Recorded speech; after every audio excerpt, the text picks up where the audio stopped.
All right, loved one. So let me tell you a story about a time I advocated for accessibility and got it. So last week, the homie had a screening for his short film, which was completely independently funded. And after the screening, he wanted to host a Q&A with the cast. And he asked me to moderate it. Now, this was a last minute request because the person he originally had, unfortunately, wasn't able to do it. And so he asked me to be a part of it. And I then asked him, well, if you want me to be a part of it, is the theater wheelchair accessible? And then is the stage wheelchair accessible? He was just like, you know what? I don't know the answer to that. I can figure that out. But if it's not accessible, don't worry about it, Lolo. I can pick you up. I can pick the chair up and we'll be all good. And I said, sir, absolutely not. I've moved past that stage in my life.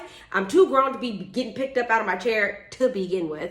And I felt like I couldn't be advocating for accessibility all day long on social media. And then when real life scenarios come up to actually advocate for accessibility, I, bend the rules and bend my boundaries just because it's a last minute ask or it's for the homies. It needs to be accessible if you want me to be a part of it. So he said, let me get back to you.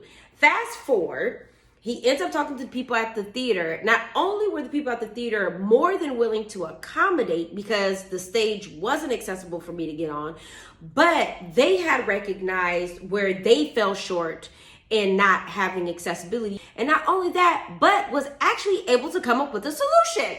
And this is the ramp that they put together. So I was able to show up, get on the stage independently, and do my job as a moderator to interview Loretta Devine and Frankie Faison, which was legendary within itself.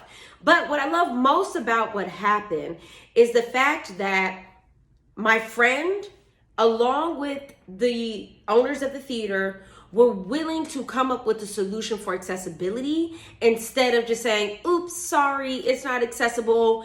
Find somebody else to do it. Now, obviously, for future reference, I'm sure they're going to implement a more permanent ramp.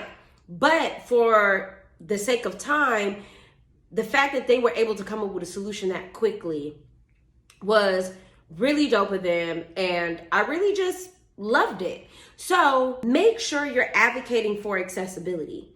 Because one, you deserve to show up comfortably as well as anybody else. Two, if a location is not accessible and they realize that they need to make a solution for it, it helps their business because now any and everybody can enter their facility. And then three, you get to make a difference.